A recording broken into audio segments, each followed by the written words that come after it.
egg roll. Sa challenge na ito, gamit ang pizza box, papaypayan ng contestant ang 2 hilaw na itlog papunta sa isang predetermined zone. Ang huling makakagawa ng challenge ang ma-eliminate.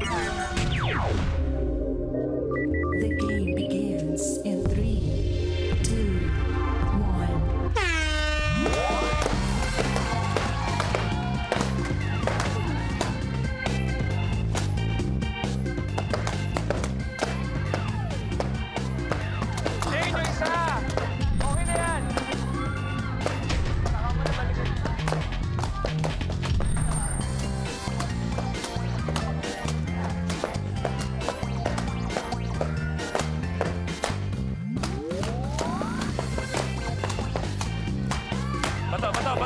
Bato.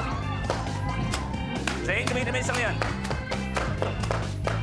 Gamitin mo isa, Jane. Gamitin mo yan. Buo pa yan.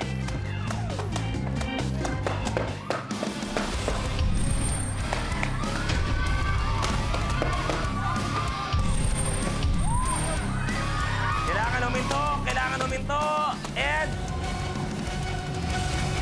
tapos! 20,000! Jane, your game is over. We'll see you again tomorrow. Thank you very much, Jane. Maraming salamat. You may take a seat. Our last man standing at maglalaro for 1 million, Elsa Droga.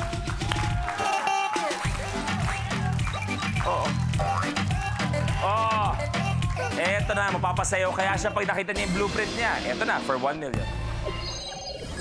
Super Snapper. Sa challenge na ito, gagamitin ng contestant ang tuwalyang nakadikit sa sahig para ma-shoot ang isang ping-pong ball. Kapag nagawa mo ito in 60 seconds, ikaw na ang pinakabagong milyonaryo. Anong gagawin mo sa 1 million pag napanalunan?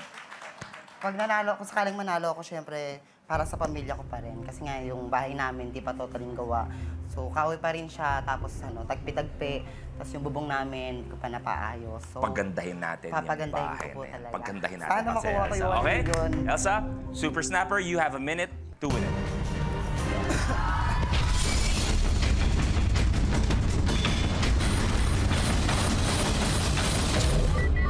The game begins in 3, 2, 1.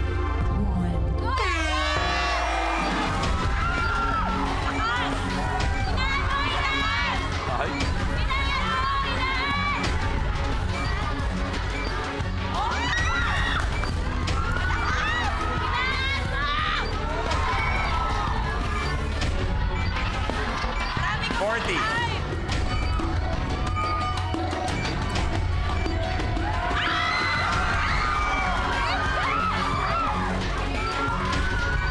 Hayop yun, ha?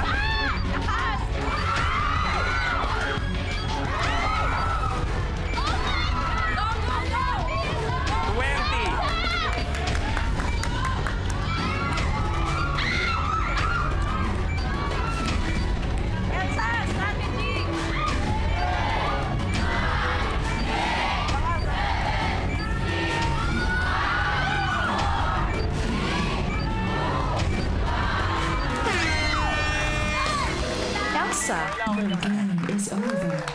Matagal na natin ginagawa itong Super Snapper, pero yung isa kanina, yun ay pinakamalapit na nakita ko papuntang 1 million pesos. Pero, panalo ka pa rin with 50,000 pesos. We will see you again, Elsa. Siyempre, sabi ko nga, babalik pa siya. Kaya naman, players, dito na kayo. Kaya naman, thank you for being with us this afternoon. Maraming salamat sa pagmamahal at pagtutok niyo palagi sa #1 game show sa buong Pilipinas, ang Minute to Win It, Last Man Standing.